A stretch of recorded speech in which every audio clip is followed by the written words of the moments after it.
It wasn't always pretty. It wasn't always fun to watch, but the Ohio State Buckeyes come out victorious in a hard-fought battle in primetime against the Penn State Nittany Lions.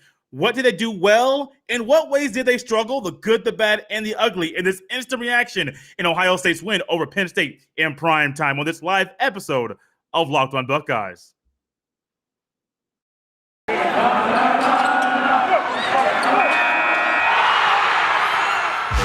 You are Locked On Buckeyes, your daily podcast on the Ohio State Buckeyes.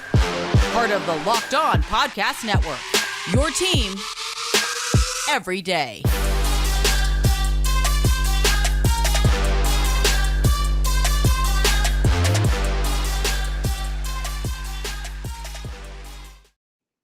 What is up, Buckeye fans? Welcome back to another episode of Locked On Buckeyes for the Locked On Podcast Network. I'm your host, Jay Stevens, also the host of the Jay Stevens Podcast. We are live, instantly reacting to Ohio State's, sometimes not enjoyable or fun game to watch over the Penn State Nittany Lions. They barely won. It was a close fight, a struggle throughout the entire game. But there's one thing that stays undefeated in this matchup. Ryan Day is still undefeated against every Big Ten team that he plays. Why am I opening up with that? Because that was one of the main things that was positive coming out of this game. Yes, Ohio State did play well at times, but baby, this game was a struggle. If you didn't watch the game, if you're just popping in, you're seeing us live on YouTube or live on Twitter, you're not sure exactly what happened. The first half was not the way the previous few games have gone. I see Joe Anthony hopping in. Appreciate that. I'll look at your comment here in a second.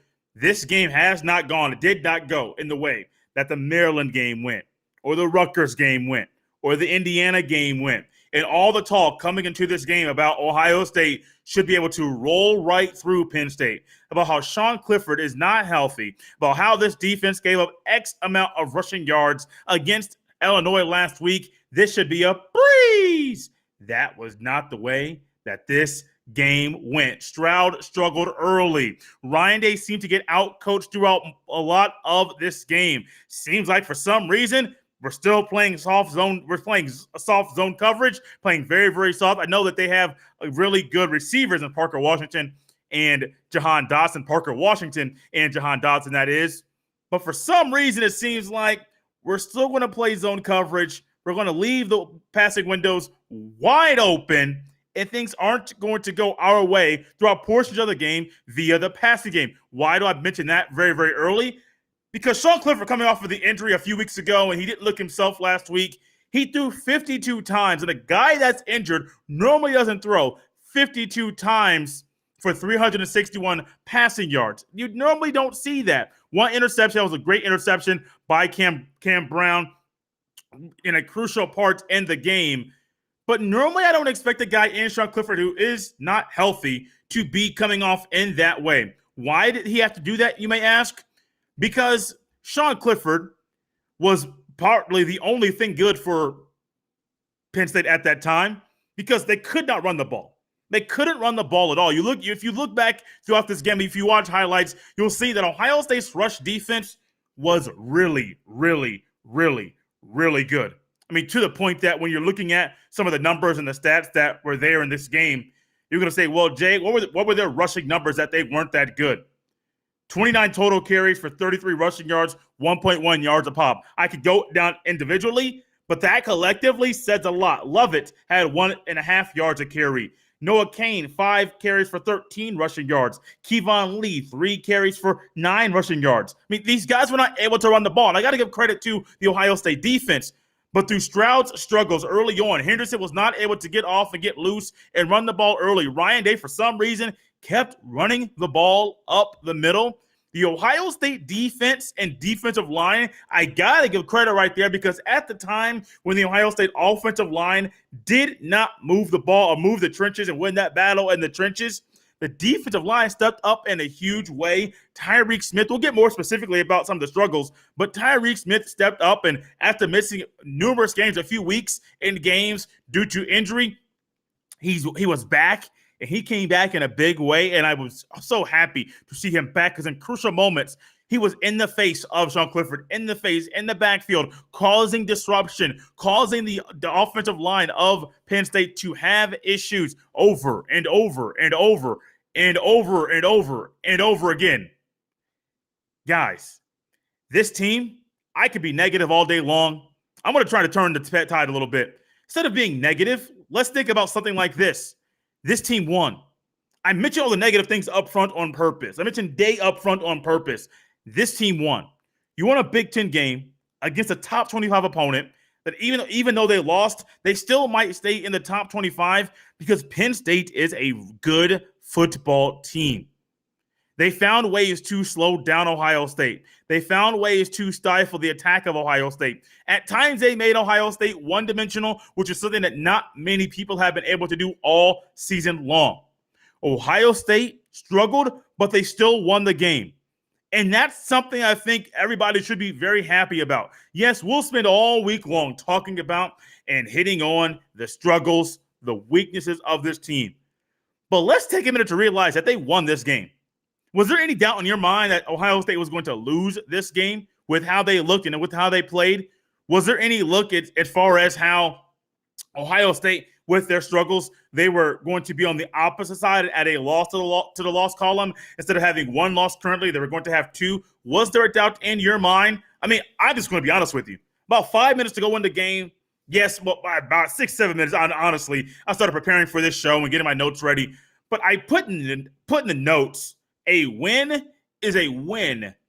And throughout all of the struggles, throughout all the comments, throughout all the tweets, throughout all of the conversations that everybody had during this game, Ohio State won the game. You may say they don't deserve to be in the top four. Okay, great. That's not up to us to debate. Well, it's not up to us to decide. That's for those that are in the committee. That first ranking comes out on Tuesday. But these are the games, as some older person might say, that puts hair in your chest. These are the games that, as a coach, you realize, hey, I didn't do things right, but we still won. And Ohio State in this game, throughout the struggles, throughout the inability to run the ball, throughout the inability to pass the ball at times, throughout the inability to stop Penn State's passing attack, they found ways to win this game. How did they do that? That's a great thing to talk about because, yeah, we can talk about all the negative, but they won the game. How exactly, in the midst of all these struggles that I mentioned earlier, how in the world did Ohio State manage to win this game? When you look at this game and you go back and look at it, you're going to look and see, well, Trevion Henderson, he was not getting loose like he normally does. CJ Stroud was struggling at times in ways that he hadn't done in recent memory, in recent weeks. The defense was giving up so many passes and so much yardage. You're thinking, is this the same team that I have been looking at over and over and over and over again? Is this the same Ohio State team that people are saying is a top 4 team, or some are saying it's a top 2 team? Is this the same Ohio State team that I've been looking at all year long or over the past few weeks? It is the same team. And one thing we know about football, there will be struggles. There will be moments that things don't go our way. But in the face of adversity, in the face of things not going our way, Ryan Day made a comment, a very big comment at halftime, when Holly Rowe asked a question. She asked a question about Jerron Cage's big man touchdown, which we're going to definitely talk about that. And Ryan Day talked about, he spun that off in that halftime interview. He talked about how we need to run the ball. And we look at the first half and how Henderson couldn't get loose, Mike Williams couldn't get loose. A lot of things were struggling offensively. I didn't think at the end of the game Ohio State would have 162 rushing yards and Trevion Henderson would have 152 of those rushing yards by himself. I didn't think that. I thought the Penn State front that gave up so many rushing yards last week had found a way and found a formula to slow down the rushing attack so much of Ohio State in a certain way that all of a sudden they would not be able, Ohio State they would not be able to run the ball. And we saw when they were one-dimensional via the physicality that the defense of Penn State was doing, their physicality really messed up and really slowed down the attack of Ohio State throughout portions of the game. It wasn't just the runs up the middle on 3rd and 4th and short. There were numerous times in this game that the rushing attack of Ohio State, the O-line was not getting a push, and you're thinking at some point, something has to give. At some point, Ohio State has to be able to move the ball in a big way. At some point, Ohio State has to find a way to move the ball without running up the middle consistently, and they did. Jackson Smith-Njigba got open a little bit. Garrett Wilson got open to the tune. Smith-Njigba, 7 targets, 6 catches for 97 yards. Garrett Wilson, 10 targets for 7 catches, 82 yards. And then late in the game, Jeremy Ruckert got into the action to help move the chains consistently. 3 catches, 57 yards. And I do think he is a secret weapon that Ohio State has that I do think we will see more of in this game. I got to give credit to the defensive line, the defense. There were times in the first half that we saw a lot of pressure and blitzes, and we saw things from Ohio State saying, hey, look, if we can't get pressure with 4, and we know that our secondary can't do this thing man-to-man because, well, we keep wanting to go to the zone coverage, we got to find a way to get pressure on the defense, and credit Matt Barnes and the other members of the defensive staff that helped dial things up and to help put these players in the right direction. Ohio State, they won the game, and you got to give credit to this defensive line. Now, yes, I did mention Tyreek Smith earlier, but these guys as a unit, Tuamaloa had a sack in this game, got a half sack. I believe that was the other half of that sack went to Jerron Cage. Jerron Cage ended up picking a fumble up, and that bad boy, as we saw towards the end of the fourth quarter, they were able to do his 40 time. Now, it was a running start. It was in the game. Didn't really run in a straight line, but a 5.140 for 305-pound man in a game. Hey, I like it. I love it. I want some more of it. Rumbling, fumbling, stumbling all the way to the end zone. Gotta give credit to this defensive line, because they're a big part. They're a big reason. They're a big reason why this was almost a double-digit win for Ohio State. Yes, I mentioned barely earlier because in the moment it seemed like Ohio State barely won this game. When you look back at it, it was a 2-score win, which doesn't say barely, but throughout portions of this game, if Penn State had a little bit better of a defense, I'm not even sure if this is all on Sean Clifford's health. He kept getting popped over and over and over and over again. If he was healthy going into this game, he definitely left this game hurting because this defensive line kept coming after him over and over and over and over again. What else happened in this game that you might say, Jay, was a positive, that things kept going in that way? Well, I was going to say Still Chambers, and I was going to say that he had been playing well.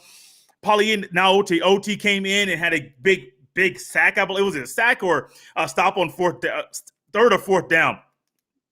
That was very, very huge. And for somebody that does not get much run or much clock like he thought he would, transferring to Ohio State from USC, where he was a starter and he was a big part of their defense out there, you got to give credit to this young man because he's come in, and as Ryan Day has said, he's done everything right.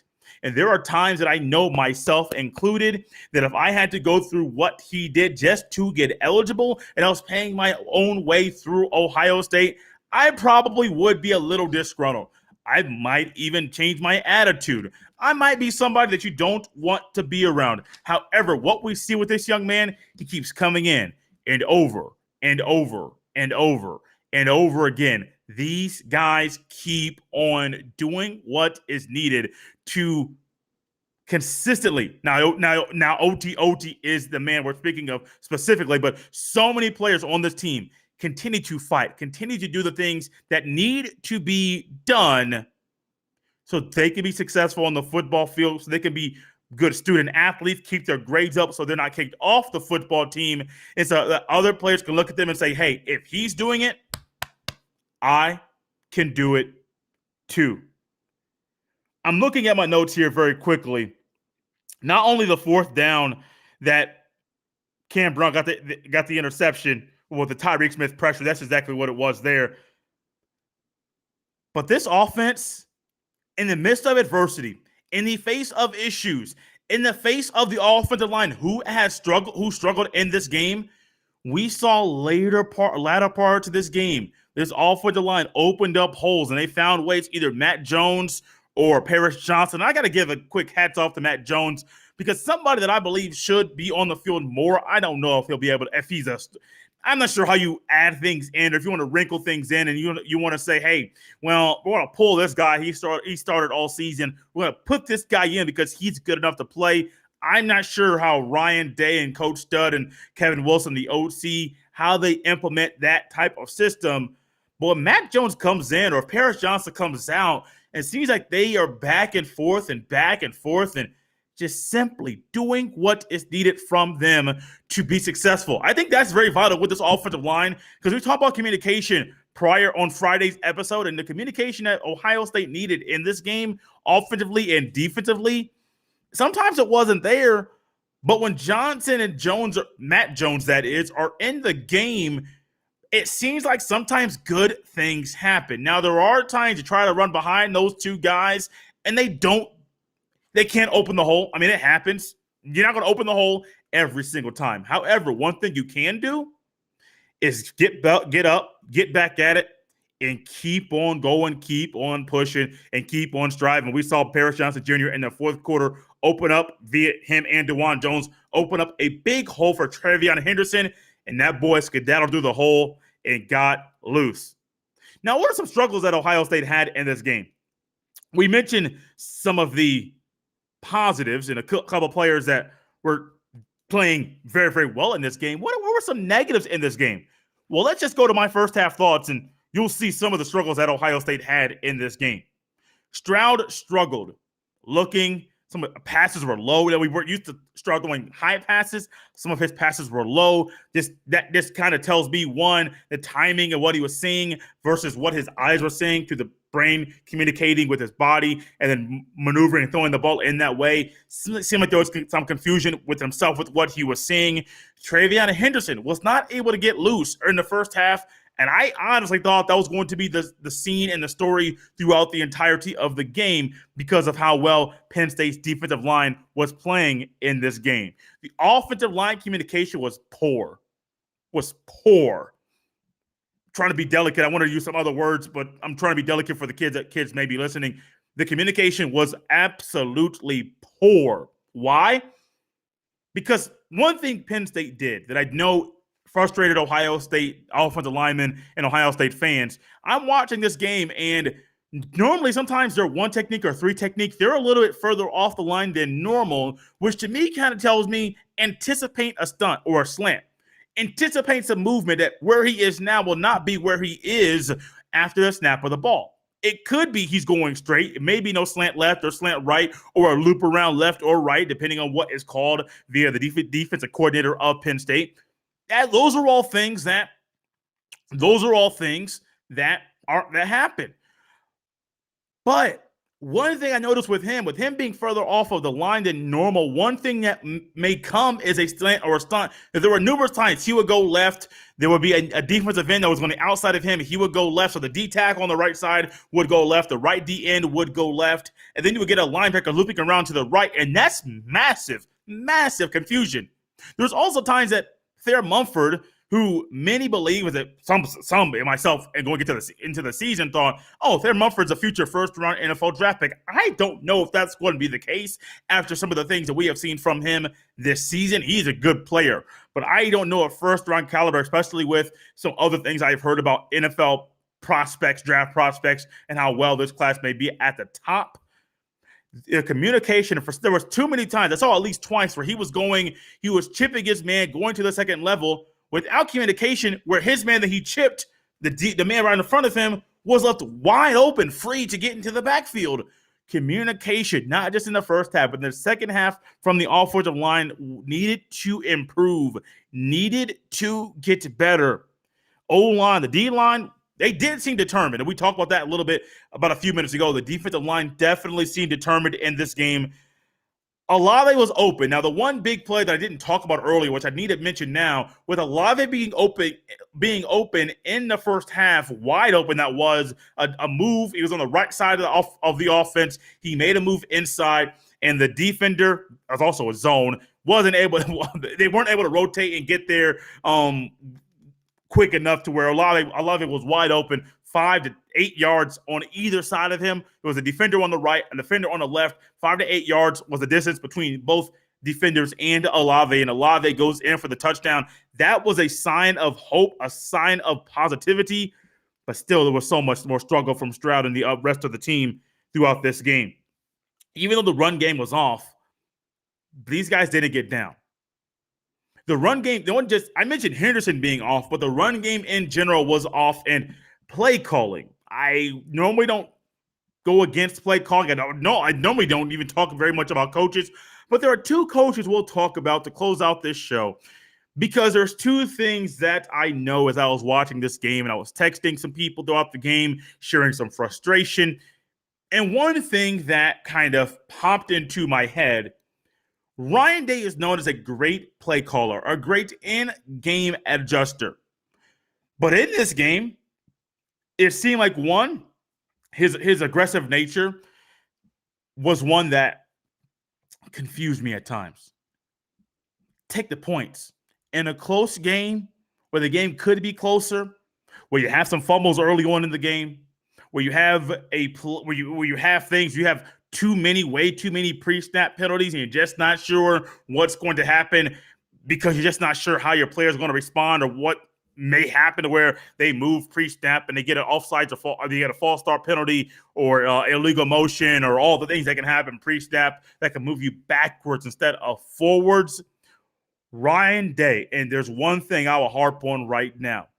3rd and short, 4th and short, goal line situations, consistently running up the middle. And it wasn't just something that Penn State did in the goal line in the 3rd or 4th quarter. Penn State had shown, we're going to make sure you can't run the ball consistently. Now, you're going to look at the stats and say, oh, Travion Henderson had a decent game. 28 carries, 150 on the ground. He had a decent game.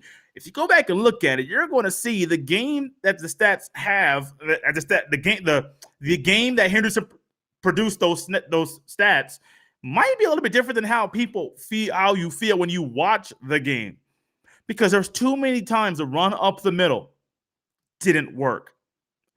In the first half, I am sitting looking there, and even second half as well, I'm saying run to the weak side. If you're going to run 12 personnel, one running back, 2 tight ends, and both tight ends are on the right side of the line, one may be offset, where one may be up on the line right next to Jones on the offensive line, and one may be back off the line of scrimmage, run left. I mean, you've shown numerous times you're running to the strong side of the field. You're going to run behind. You're going to run to where the strong side is, because you're trying to get an advantage in the run game. Run left. We have seen a counter. We have seen a backside guard to pull and Rucker to pull around to spring Henderson open for a wide open touchdown run. It's happened in the game a couple times. Run to the weak side. Didn't see it often. Didn't see it enough. I think that's one thing that we may be seeing more, hopefully more down the road. I also thought during this game that Ryan Day would have taken a page from Brett Bielema. Where Brett Bielema last week against Illinois, he had 6 and 7 offensive linemen on the field at one time on the line of scrimmage, sometimes 8 offensive linemen. Why? Because you can bully the defensive front of Penn State as long as you are utilizing your personnel properly. Didn't happen. I do think that's one thing that hurt Ohio State. If you would have used Matt Jones, a 6th offensive lineman, instead of rotating him in, bringing him in, taking out Paris Johnson Jr., bring him in with the other 5 starting offensive linemen, I think that would have been an added thing, an added benefit for this team. And then one more thing very quickly. Well, I don't call for coaches' heads. I don't. And I'm not sure if Ryan Day is thinking like this at all. I see your comment. I'll hop into the comment very quickly before we close up the show. But the linebacker communication, playing the right guys at linebacker consistently. I can't remember the last time Ohio State played a game this year that 4 linebackers did not play in the first quarter. You got a 4-2-5 defensive base front. 2 linebackers are starters. Mitchell and Simon are the starters. But there's a lot of times you see Chambers and Eichenberg in the first half of the first quarter. Some questionable things going on with those linebackers. I'm not saying the linebackers are bad. but there are some questionable things going on with those linebackers. And games like this kind of expose things that get slid under the rug when you are winning big. I'm going to read this comment very quickly and then close up shop. Honestly, the media constantly hyping up a team that you know what they do most of the time in prime time. We always underperform at home in prime time. Honestly, Penn State games are always close. Penn State games are always tough. And when you think about this Penn State team, I don't think the media. Now, I mentioned on Friday, and I said, I don't know if Ohio State covers the spread in this game. I believe the spread was 19. That seemed way too large for how good I believe this Penn State team is with a healthy Sean Clifford or without a healthy Sean Clifford. I thought Penn State was a way better team than what most people thought. The media does prop up teams. The media does lift up teams' talking points. And remember, David Pollack on game day ended up making a comment saying, hey, Kirk, you may have to figure out something to talk about in the fourth quarter. Hey, how about this? Playoffs and playoff seeding and playoff positioning, all of that stuff. And they were laughing and joking about it on game day. And in the moment, I'm thinking, this Penn State team is not the Penn State team we saw last week. Yes, that's one game. We're not going to see that team tonight in prime time, and that's not what happened. Ohio State won the game. In the moment, it feels like barely. At the end of the game, it feels like Ohio State squeaked by. The 9-point margin, yes, a 9-point margin is there. But there are portions of this game. It was a one-possession game. Ohio State was struggling throughout portions, a lot of it. But they found ways. Olave, Wilson, and Jigba Stroud making big plays during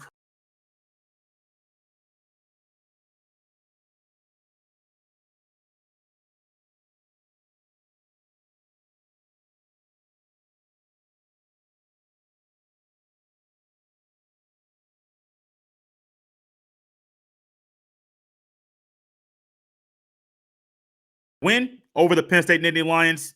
And we'll see some more. We'll talk tomorrow. I will be back tomorrow talking about as I'm losing my brain, my thought here very quickly, as we will recap the AP poll rankings. So what they are, the AP poll, the coaches poll, the committee poll, the committee rankings, those will come out for the very first time on Tuesday evening. You could always follow me on Twitter at jsteven07. You could also follow and subscribe to the YouTube channel, Locked on Buckeyes on YouTube. Hit that subscribe button, hit the like button on this video, and hit that bell to make sure you get updated every time a new video goes live.